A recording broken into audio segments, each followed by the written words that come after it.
காட்டு ராஜாவான சிங்கத்திற்கு திடீரென்று உடல் நலம் மோசமானது. வேட்டையாடக்கூட செல்ல முடியாமல் படுத்த படுக்கையானது.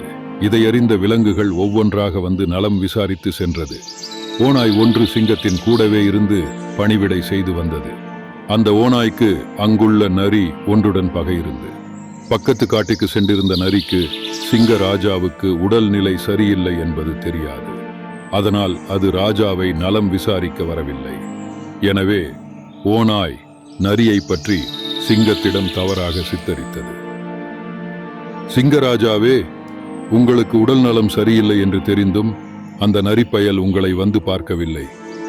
இனி நான் தான் காட்டுக்கு ராஜா என்று மற்றவர்களும் சொல்லிக் கொண்டிருக்கிறானாம்.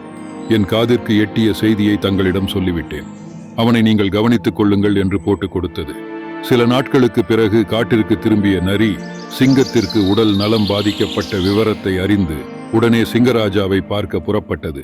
நரி வருவதை கண்ட ஓநாய், சிங்கராஜா அந்த நரிப்பயல் வருகிறான், அவன் திமிரை இப்போதே அடக்கி வையுங்கள், இல்லாவிட்டால் இன்னும் அதிகமாக வாலாட்டுவான் என்று சிங்கத்தை சீண்டிவிட்டது.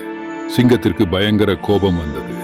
அது கர்ஜித்துக் கொண்டு, எனக்கு உடம்பு சரியில்லை என்று தெரிந்தும் கூட உனக்கு அப்படி என்ன வேலை? நான் தளர்ந்து போனதும் ஆட்டம் போட ஆரம்பித்து விட்டாயாமே என்று உருமியது.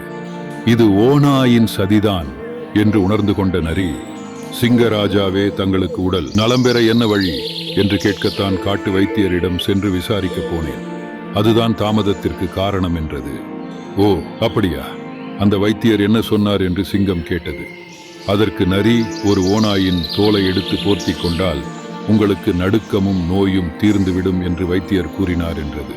அடுத்த நிமிடம் சிங்கத்தின் பார்வை ஓநாய் மீது படிந்தது. ஓநாய் பலியிடப்பட்டது.